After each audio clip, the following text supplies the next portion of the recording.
Ladies and gentlemen, welcome back to another edition of Dark Powerrr, where we talk about AEW Elevation, AEW Dark, and NWA Powerrr.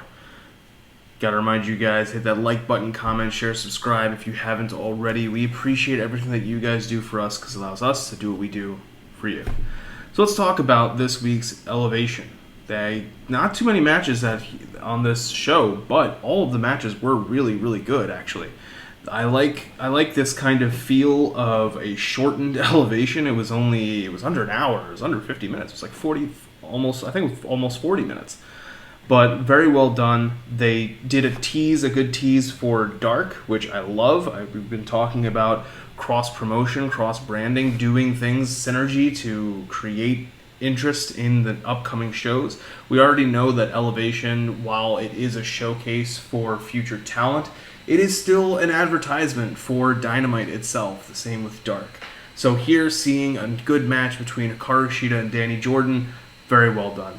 Good match here. I like how Danny Jordan is continuing to come into her own as a solid heel, and some of that stuff takes time. Like, you gotta take time to be able to develop in front of an audience and for an audience to get to know you. Like, if she's doing this months ago when the pandemic first started, or over a year ago, not just months ago, it doesn't really work as well with an audience. But now, if she was doing this in front of a live crowd, if they were taping Elevation or taping Dark, she's going to get the reaction that she's looking for, and that's something that's important. In the same way that Shida is going to get the reaction that she always gets, because she's very good in the ring, and she has been presented very strongly in AEW. Somebody else who has been presented very strongly is Orange Cassidy, and his match against Angelico was really good. I liked that one as well. I like this slow build of this Hardy family office versus the Dark Order versus the Best Friends trio versus Christian and Jungle Boy, and it's Hardy Family Office versus everybody,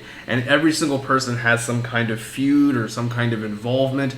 That's something that's really cool. I like that aspect of it, and I hope that that's something that they continue on Rampage, and when Rampage does start in August. And one thing that we're seeing is we are seeing ways for them to easily create those AEW Trios Championships, and I'm looking forward to those for sure, because we haven't had Trios titles in a North American promotion in, years, right? I mean, I know we've had the 6-man titles on Ring of Honor. I can't forget about Fusion of Honor and everything, but having it to be on the platform that AEW has, at the level that AEW has, we haven't had that for some time. So I'm hoping that they're able to pull it off and pull it off very well.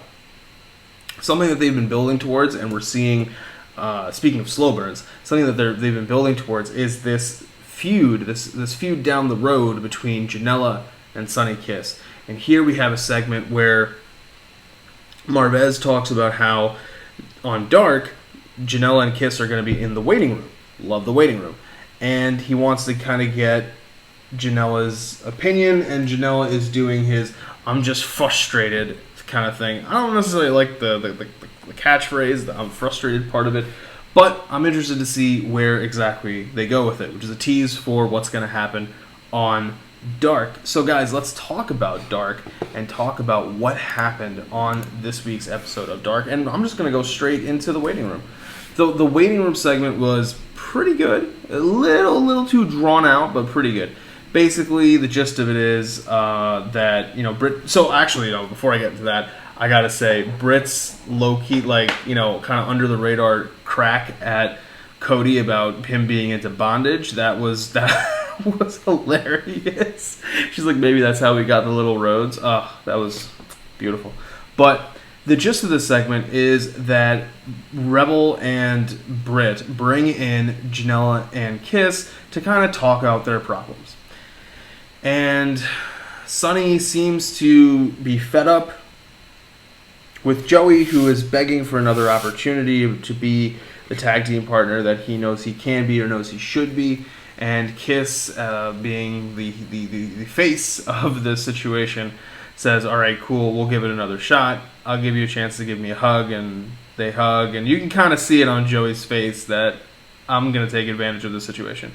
And he does tease the Shawn Michaels type turn of the Rockers, but he does not do it, and they're going to save that for down the road. I think it'd be cool, honestly, I think it'd be cool if they built this up and saved it for the first Rampage and slowly give these guys more time, particularly because we're only in the beginning of July. You can have some matches on Dark and Elevation, and then towards the end of July, do some stuff on Dynamite and build towards something happening at Rampage. Not giving it away that something's going to happen at Rampage, but kind of building this the crescendo, the momentum behind this storyline, and then it's Rampage, and that's something that gives you that idea that you don't want to miss Rampage because big things can happen. I liked the Matt Sydal Carly Bravo match. Carly Bravo is somebody that I've slowly been learning a lot about. I now follow him on Instagram. He is a pretty good follow, and like to see a lot of the indie work that he's been doing. And Sydal and him have a pretty good match in the ring. Good stuff there. I liked the Blade versus Trey Lamar match. This was good because it's just a way for somebody, like, these are new people that we're seeing. Trey, like, even as we're winding down the pandemic era of Dark and of Elevation. I mean, well, Elevation's always been in a pandemic, but as we're winding this down, they're still finding ways to introduce or reintroduce new people to us, and Trey Lamar is one of those persons. We are seeing more and more of what AEW is doing to build out this kind of revolving door undercard kind of situation. And that's important. That's important because that helps to develop talent, because you can see people that you want to sign, and you can see how they do in front of crowds. And not only that, you can see how well your current talent are. Because let's break this down for a moment. When you're in the ring, there are important things that are always going on, but most important is to be able to follow the match and see how the match is being laid out. Now, usually that's the heel. We've talked about this before on Dark Powerrr. Usually it's the heel that's laying out the match or calling it on the fly while they're in the ring. And when you have AEW talent in the ring, they are going to kind of trump that, even assuming they aren't a heel. Face AEW contracted talent versus a non-AEW contracted talent. If they're the face, they're going to be leading the match. And even as assuming that they aren't leading the match, that's even a better way to scout out future talent. But it shows you who you can trust when it comes to your contracted talent to put on a good match. Now, obviously, you trust them because you've signed them in the first place. However, you constantly need to check up on them. You need to see how they're progressing, because that's also how you can tell who needs to be moved up, who needs to come out of this undercard into mid-card, or if they're mid-card up into the main card. All those sorts of things, it's very important, and this is a great way to be able to figure that out. And I really hope that somebody like Blade, Pepper Parks, is able to show that. And this was a good match. He was at 2 matches last week, if I remember right. He had one on Elevation, one on Dark, and they're slowly using him more and more, and I'd really like to see that. He is somebody who I could see being a solid contender for a face TNT champion. Who knows? Maybe if down the road it's a Brian Pillman or a Jungle Boy or, whoever it may be. He is somebody who could be a good foil for that person. And that's something that we like to see. But we got to talk about this, guys. Because this is, as I said before, kind of the end of the pandemic era of AEW Elevation and AEW Dark. And we talked about how there have been talent who have been mainstays of that. None more so, or none that we know more so, than Fuego Del Sol. Fuego is somebody who is very well known to followers of Sammy's vlog. He has been on the vlog even before Sammy was part of AEW. I'm pretty sure his connection with Sammy is how he got his temporary, even if it is just temporary, gig with AEW. So there's a lot of history there. And tonight, in a tag match with Marco Stunt, Fuego finally picked up his first win, and he was the one who got the pin with that tornado DDT. Great moment. He is 1-34, and that's really all that it takes. The match is whatever. It's the moment. It is that moment where he hits that tornado DDT, and you just go, is this really going to be it? We know it's kind of the last pandemic Dark. Are they giving him this moment? And they do, and the vlog crew comes out to celebrate. Great moment. I really hope that Fuego is able to stay with the company. And, yeah, he is somebody who can slowly build that crowd support behind him, and I like to see that. Speaking of teams or groups that have shone or shined under this, whatever the verbiage is, who have kind of shined under this pandemic era, Griff Garrison is somebody who was brought in as just a guy, built a rapport with the company, was put together with Brian Pillman. Now they are the Varsity Blondes. And the Varsity Blondes take on Chad Lennox and Zachariah. This was a really good tag match, continuing to build momentum behind the Varsity Blondes and keeping them in the mix for the tag titles for down the road. Good match here. And the last thing that stood out to me from Dark was a kind of a surprise moment. And this was when Wheeler Yuta kind of shocked the world, so to speak, and got an upset win over Ryan Nemeth. It's an upset win because we're expecting Ryan Nemeth to win, because he is the AEW talent. Wheeler Yuta is not. Wheeler Yuta is a Forbidden Door guy. He's normally with ROH, and I think he's with New Japan Strong. But here he is on AEW Dark. He has had some Dark and Elevation matches before, so this is not a brand new situation. But the fact that he got the win, I really like that, and I'm hoping that it means that we are going to get more crossover appeal or more crossover work. But speaking of crossover work, let's talk about NWA Powerrr. This week's episode of Powerrr was good. It was really good. I know I've been kind of down on Powerrr recently, particularly because of the how I feel they kind of mishandled the Trevor Murdoch story and some of the logic. There have been some logic gaps, but this week's episode was really well done, I gotta say. So we start off with Pope having his 6th NWA TV title defense against Saul Renaro. We know that Saul was supposed to have the title match last week, but Colby Carino did what he did and attacked poor Saul. Now we see the match, and this was a pretty good match, nothing crazy. It's difficult to have really good matches when you have a 6-minute and 5-second time constraint. So I got to give it to people when they do have good matches, and that's something that you don't often see when you think of Saul Renaro, but here he is having a pretty good match. But Pope is the real victor here. Pope is coming out with his win, and he has one more match before he can go after Nick Aldis by vacating that TV title. We kind of see where this is going. And we see Tyrus come out with Idol. And randomly, we see Jordan Clearwater and Black G's. And this just does not make sense because of what happened last week. There's really no reason for them to be paired together. But hey, we still, as much as I'm giving them praise, as much as I'm giving Billy Corgan praise for showing a lot of logic and smarts this week, it's still Billy Corgan. He's still going to make at least one kind of weird decision for the overall story. And that is here, Jordan Clearwater and Black G's being teamed up with Tyrus and Idol, when Tyrus and Idol have no need for them. They have shown no interest in working with them. So why are they suddenly together? There's no real explanation for that. But either way, we see that they are working together, and they have kind of a long, drawn-out promo. This did not need to go as long as it did, but they are basically saying that Tyrus is going to be the 7th and final opponent for Pope to get past if he wants to be able to complete the Lucky 7 series and be able to vacate the title to challenge Nick Aldis for the world's title. Now, Pope already beat Tyrus, so it's a little weird, but I think if they had saved that match and not done it, this would have a little bit more weight.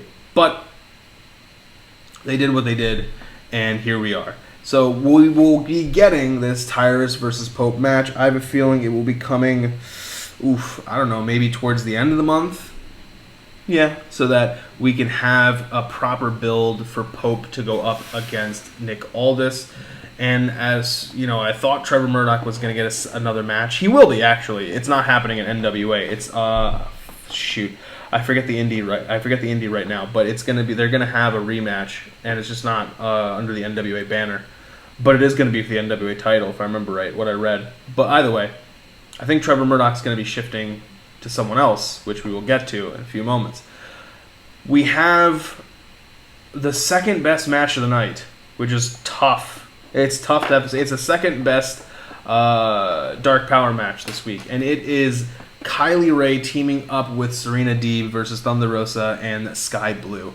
All of these are people that I'm high on. Sky Blue is an up-and-comer who has shown a lot of talent and a lot of potential, and there's a reason why she was brought up by Thunder Rosa in that promo last week. They are going to push her and push her strongly, and I like that. She is somebody who I want to see more of. That she would be somebody who would be interesting as a crossover through the Forbidden Door. We know that Serena Deeb is an AEW talent, and here it's interesting because on AEW she is clearly a face.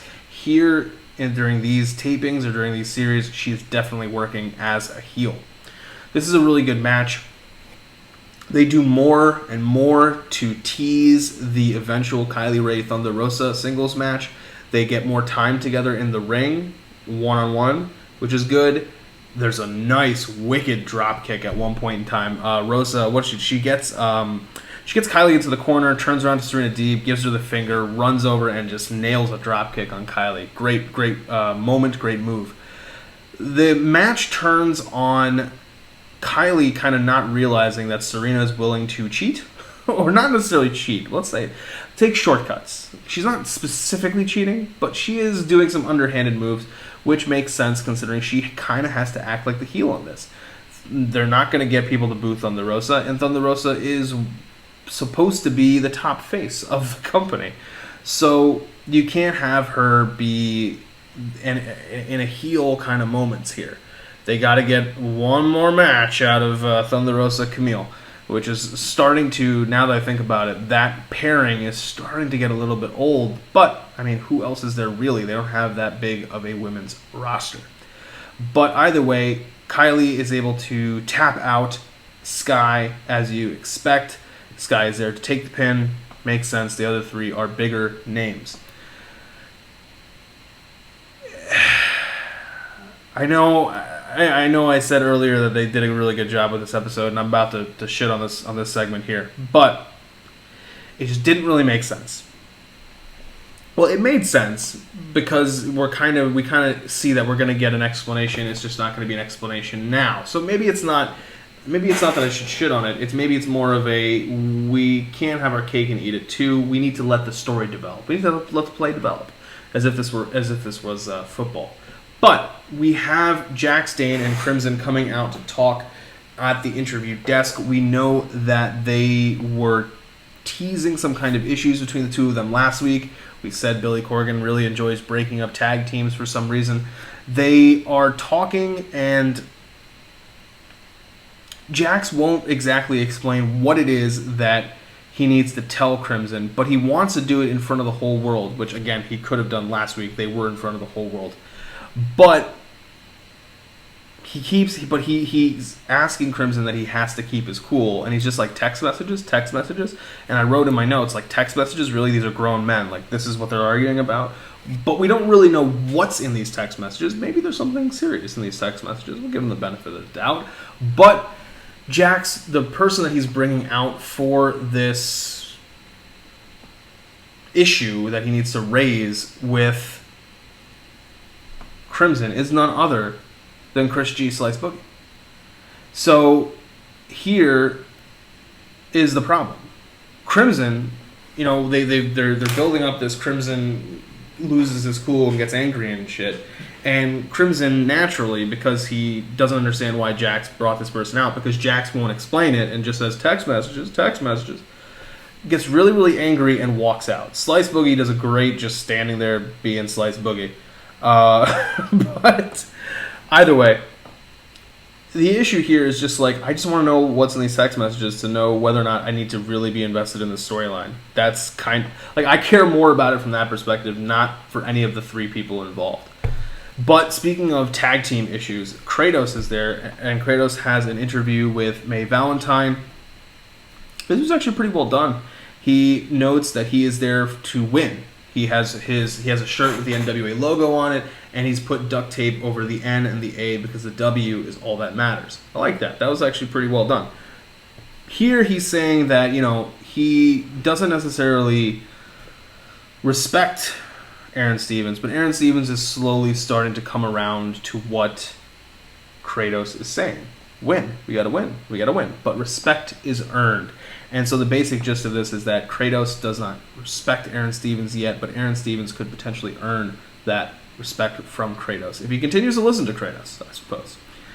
We have a 6-man tag match. We have the Hawks father and son duo with Rudo, El Rudo versus La Rebellion, and speaking of Fusion of Honor earlier and crossover and the Forbidden Door, Homicide, who is, as we know, in Violence Unlimited as part of Ring of Honor, and I think he's on some New Japan Strong stuff. This is actually a really good match. This is a good little 6-man match. They have some nice spots. We have a little bit of that Lucha Libre. This is done under Lucha rules, so as soon as somebody goes over the top rope and feet hit the ground, somebody else from their team can come into the match. This was a really well done tag match. I like the fact that Aaron Stevens was on commentary, continuing to talk about how he has problems with La Rebellion. He doesn't necessarily say he and Kratos, but he has problems with La Rebellion. And we know that La Rebellion is gunning for the tag titles. And why exactly did they get Homicide? That's something that we need to find out. Is this a one-off? Is Homicide going to be further involved in this? Inquiring minds would like to know.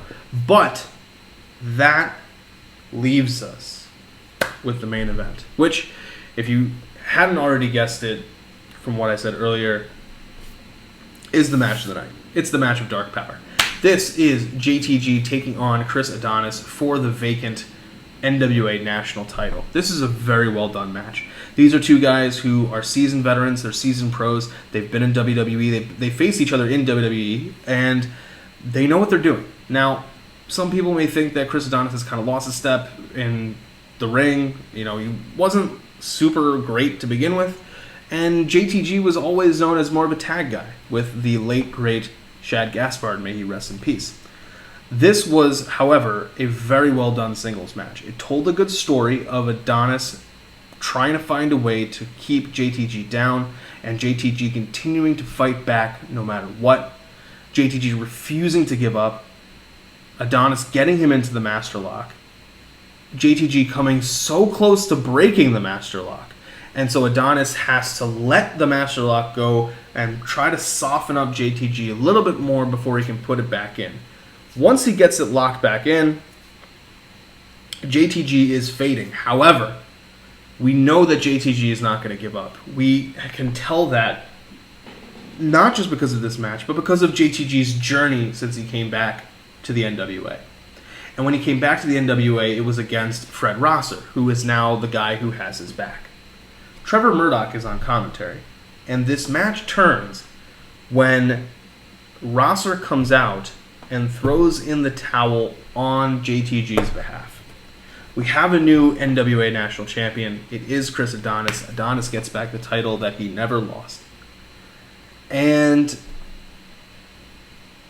we're getting some tension here. We're getting some tension. We kind of see that Murdoch is shifting away from Aldis and more towards Adonis. That's fine. That's fine. Aldis is probably going to have his hands full with Pope very soon. What's interesting about this is that it kind of makes you feel as though there's going to be some issues between Fred Rosser and JTG. Which is interesting because they already had a match. And it was really good. I mean, I'm sure that we can run it back, but what's kind of the point? Is Rosser going to be turning heel because JTG gets mad at him for throwing in the towel, and Rosser's like, I was trying to look out for you, but if you don't want to look out for you, I'm not going to bother, and there's friction there? How exactly they go forward with this is very important. But I liked that Adonis won. I'm not going to lie. I was really gunning for JTG to win. I liked the idea of JTG as a champion, but I understand it. You have Aldis as a heel champion. You have Pope as a face mid-card champion. You can have another heel mid-card champion in the form of Adonis. And on top of it, if Pope beats Tyrus, which God willing he will, and he vacates that title, you can have a face win that title, and you can have it be JTG. You can have it be Fred Rosser. You can have it be Trevor Murdoch. You can have it be a lot of different guys to win that TV title. But you need someone in the mid-card as well to be a heel that other faces can chase while one face deals with Aldis. Because Aldis, the name of the game is musical chairs to find somebody new to face Aldis that Aldis has not destroyed yet. That's what the NWA really is. It's how do we build people up to face Aldis. So if one face is the one who's currently dealing with Aldis, that leaves the others to have to do something. And that's where a good, strong mid-card heel champion comes into play. So not mad about the result. Was pulling for JTG just because he has a really good new swag about him. But, hey, I can understand the decision. That being said, this match was really, really good. And if you have the opportunity to see it, I know that this is behind a paywall on Fight, but if you have the ability to find a way to see it, I advise you to see this. This is a really good match, and it's definitely the match of Dark Powerrr. So guys, thank you guys for tuning in. As always, remember to hit that like button, comment, share, subscribe. You will catch me on Fusion of Honor with my co-host, three-time baby-making champ Ness, where we'll be talking about MLW Fusion and Ring of Honor. Until next time, guys, remember to take care of yourselves, take care of each other, and I'll catch you later.